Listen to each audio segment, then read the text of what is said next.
Good morning, students. Let's get back to our Beehive English textbook to page number 82, chapter 7, Packing by Jerome K. Jerome.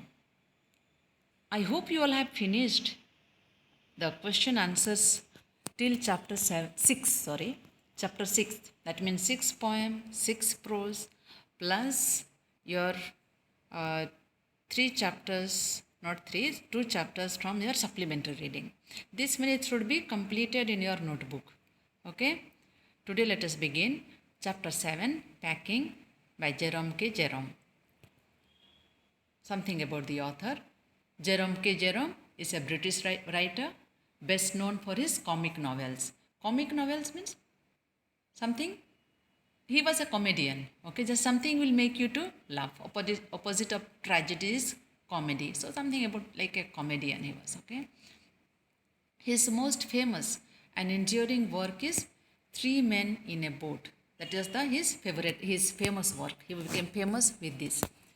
Jerome Klapka Jerome, that is the full form of another K, okay? That is Klapka. Was born in the village of Caldmore near Birmingham in central England. The family enjoyed a middle class lifestyle for many years, although a series of bad investments forced them into poverty when Jerome was 2 years old. Because of this, they were very poor, you see. In investment, something went wrong. And because of this, the family had to leave their house, and Jerome spent his childhood as a poor boy. Jerome's financial situation went from bad to worse at age 13 when his father died. 2 years later, his mother passed away. That means he was only 15 years. Okay? No parents. And Jerome was forced to drop out of grammar school to work menial jobs. So you see, that means 15 years, like your age, no parents. And so he had to drop out the school. Despite these difficult circumstances, Jerome developed a passion for literature. Passion for literature means for writing, reading. Passion for reading. Also in politics and the theatre, to act. Okay? In his late teens and 20s, late teens means after 16, before 20 is the teens. Also 20s, that means before 30. After 20 and before 30 is 20s. He held a variety of jobs. So many jobs, so many occupations he took up, including acting, because he loved theatre. No? So he also took part in acting, journalism, and teaching in school. However, he was not particularly successful at any of these occupations. However, he was a great writer. Because he took so much interest in literature. The main points of the story is something like this. Just you listen. There are three friends, George, Harris, and Jerome, the author himself. And these three friends staying together, and they decide to take a journey. And the Jerome takes the task or the responsibility of packing things into a bag. And George and Harris, they were relaxing while the author was working, and this irritated him. He was very angry. The narrator had to open the bag time and again to pack the things that had forgotten to pack. And he gave the responsibility of packing hampers means those food items, to George and Harris. They made a mess while packing the things. And first of all, they broke a cup, and Harris packed the strawberry jam on top of a tomato and squashed it. George stepped on the butter. This kind of mess, lot of mess they are making when packing. Nothing very serious about this packing this chapter, okay? Only you have to laugh, you see, at the way they will pack the things. They also had a dog named Montmorency, which used to disturb while they are working. It's natural with any pet animals. They will come in between when you are busy. And finally, they go to bed after 12:50. That means almost 1 o'clock at night. And George asked them, George takes the responsibility to wake them up in the morning. What time to get up? And after little arguments, they argue. One is telling 6 o'clock, one would tell 6:30. Finally, they decide to wake up at 6:30 in the morning. Now open your book to page number 82. When you open, take your pencil along with you. I have told you many times, each video I am telling you, pencil has to be in your hand. Okay? Before you read, you see there are 4 points are there. Just for your information, it is nothing, it will not be asked in your exam, don't worry. You don't have to write also these questions in your notebook. No need to write the answers. Before you read, do you like going on trips? I'm sure all of you, including me, we enjoy going on a trips. What kind of trips do you enjoy most? What kind of trips means whether to go with the parents or the friends, going maybe by trains or by bus or by flight. Which type of trips do you enjoy, or far or nearby? What type of trips? How do you feel about having to pack for a trip? Excitement, of course. I enjoy packing. I'm sure all of you. But mostly who does packing for you in the house? Mothers. Actually, mothers, our mummy will do the packing. But it's a great excitement, when you pack your own things. Third, have you ever discovered on a trip that you have forgotten to pack a few things you very much need, or that you can't find them easily? Of course, it happens, sometimes might have been forgotten, which is necessary, like toothbrush, toothpaste, or something that which is necessary might have been forgotten, or it is there but then you can't find easily, and so you have to remove everything to find it. One thing to find, you have to remove whole bag, all the things you have to keep it out, and it irritates, of course. Does this make you angry, or does it make you laugh at yourself? Of course it makes you feel angry, and also when you have forgotten, what happened, you feel sad, you feel bad. Why did I forget? Do you laugh at yourself? Very few things, very few times, or very less people will laugh at oneself that, oh, what a nonsense, what a stupid I am that I have forgotten to pack such a things, and you laugh. Now read this description of how the author and his friends pack. You have to see now how they are packing, the friends and the author.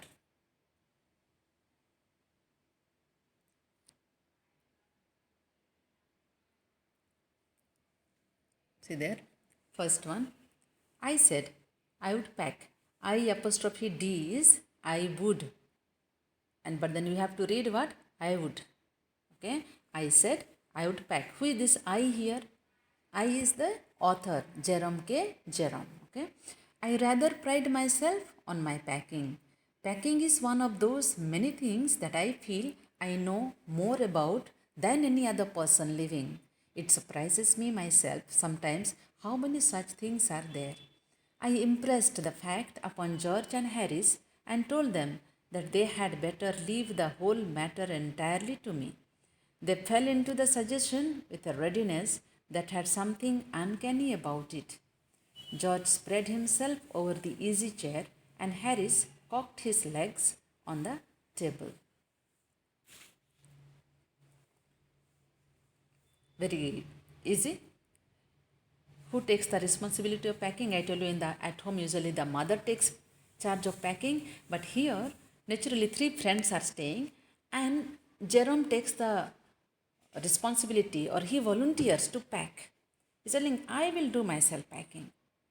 And he himself says he was proud of. I pride myself means I'm proud of. He was proud that he knew packing better than anybody else. Are you understanding? And he says like that. He says so many things that I feel I know better than other person. He is quite proud of himself that he knows many things which others they don't know. You see in the bracket it is there. It surprises me sometimes how many such things are there. Means there are many things which I know better than others. And he is telling me, I impressed the fact. He is impressing on this George and Harris that he knows better packing than them. And he told them that they had better leave the whole matter entirely to me. You give the whole responsibility, whole matter entirely, complete packing on me. And they fell into the suggestion. Fell into suggestion, but the fell into a suggestion here it is there, accepted. They accepted. They were ready naturally. Somebody tells, we will do the packing. Those who are lazy, they will be happy. No, okay, let him do. Understood? Same thing happened. George and Harris were very happy. They fell into the suggestion. Means they accepted willingly. Okay, you do it. And they fell into suggestion with a readiness that had something uncanny about it. Uncanny about means something very strange, weird. George spread himself over the easy chair and Harris cocked his legs on the table, just relaxing. One spread himself in the easy chair, just relaxingly. He sat on the easy chair and Harris simply he put his leg on the table and they are just watching. That was the something uncanny about it. That was something strange about it. Though he said he would do the packing, he did not expect that his friends would behave such a way. Okay, he did not think that his friends are going to just relax and he'll do the packing. Okay, the second paragraph. This was hardly what I intended. What I had meant, of course, was that I should boss the job and that Harris and George should potter about under my directions. I pushing them aside every now and then with, oh, you, here, let me do it. There you are, simple enough. Really teaching them, as you might say. You see, what Jerome is telling, what I intended. Intent means what his intention was different. That was not his intention. What was his intention was that he would be responsible to supervise the packing. This is what he meant. But George and Harris understood different. Saying, I should boss the job. You see, I should be the boss. And they should do under his direction. You see, George and Harris should potter about. Potter about here. Potter about means doing some work. They should do the work, not he. You know, they have to follow the instruction of Jerome. This is what he meant, under his directions. And pushing them aside now and then. Oh, you, let me do it. Or there you, simple enough.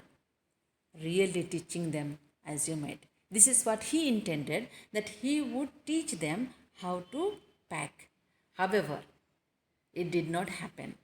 They are taking it in the way they did irritated me. Irritated me means the way they took this instruction, it irritated him. He got upset. There is nothing does irritate me more than seeing other people sitting about doing nothing when I am working. You see, my dear students, often it happens, especially when you are two sisters, and one would be working and another one will be simply sitting or not doing anything. What do we say? We get angry with our parents, our mother especially. You are partial. Only I am working, my sister is not working. This kind of feeling comes. Here, three friends, naturally Jerome is irritated because other two are doing nothing. They are simply watching. He is packing. But it is whose mistake? Actually, he only said, leave this work entirely on me. But what he meant was, he will not do the entire packing. Other two would do and under his instruction. But they have not understood. They didn't understand. And so they were relaxing. They were sitting. Paragraph number 3. I lived with a man once who used to make me mad that way. He would loll on the sofa and watch me doing things by the hour together. He said it did him real good to look on at me messing about. Now I am not like that. I can't sit still and see another man slaving and working. I want to get up and superintend and walk around with my hands in my pockets and tell him what to do. It is my energetic nature. I can't help it. You see what he is telling. He remembers, first part you see, he remembers once a man who used to make him mad that way. That means what he was doing. Something like George and Harris doing nothing. They are simply watching. This man also used to make him mad, irritate him. He would sit on the sofa and he would loll. Loll means what? Simply sit. Just sit on the sofa, loll on the sofa and watch me doing things by hour together. Imagine doing nothing, simply sitting and watching. Can you imagine? And that irritated. And this man told him that he simply enjoyed seeing him messing about. What is this messing about? Everything mess, upside down. This Jerome was packing, the way he would pack, sometimes forgetting, again removing, again remembering whether this particular thing packed or no. These kind of things he was doing on and off, and his friend was simply enjoying. So he would sit on the sofa and enjoy Jerome packing for hours together. Now he said, I am not like that. He's telling, I am not like that. Not like this man, simply sitting and enjoying. He's telling, I can't sit still and see another man slaving and working. Slaving and working means same. Doing hard work, no? Slave. The one person is working and I am sitting. I can't do that. Okay? He's telling, I want to get up and superintend. Superintend means to supervise. He is telling you, can you imagine? Remember, Jerome K. Jerome is a comedian. Okay, telling, I also don't want to pack, but I want to superintend. I want to boss about. You see, in the second paragraph, we have already seen it. That what he meant was he would supervise, others would pack. Here also he's telling, I can't sit like that, like this man, and enjoy watching others are packing hours together. He's telling, I have to get up and superintend, to supervise, and walk around with my hands in my pockets, and tell him what to do, just to supervise. And this is my energetic nature, I can't help it. Energetic, I am very much energetic. I am full of energy. Energetic, so full of energy. I have to move around and supervise, and I can't help it. I have to do it. Fourth paragraph. However, I did not say anything but started the packing. It seemed a longer job than I had thought it was going to be. But I got the bag finished at last, and I sat on it and strapped it. You see what happened, the first part, okay? He is upset actually. His friends are simply sitting there but did not tell them anything, and he started packing. But then he took so much of time. He did not think that this much time he is going to spend for packing, but it took a lot of time. But at last he finished the bag and sat on the bag. Can you imagine? Sat on the bag and strapped it. That means closed the zip. Now what happened? You see the next. AIN apostrophe T. It is full form is aren't. But then we read aren't you. Okay? It's aren't you. But we will not read aren't. Okay, it's a contracted form. We call, aren't you going to put the boots in? Said Harris. And I looked round and found I had forgotten them. That's just like Harris. He couldn't have said a word until I had got the bag shut and strapped. Of course. And Georgia laughed. One of those irritating, senseless laughs of his. They do make me so wild. You see what happened here? He finished packing, he sat on the bag and he strapped it. He put the zip.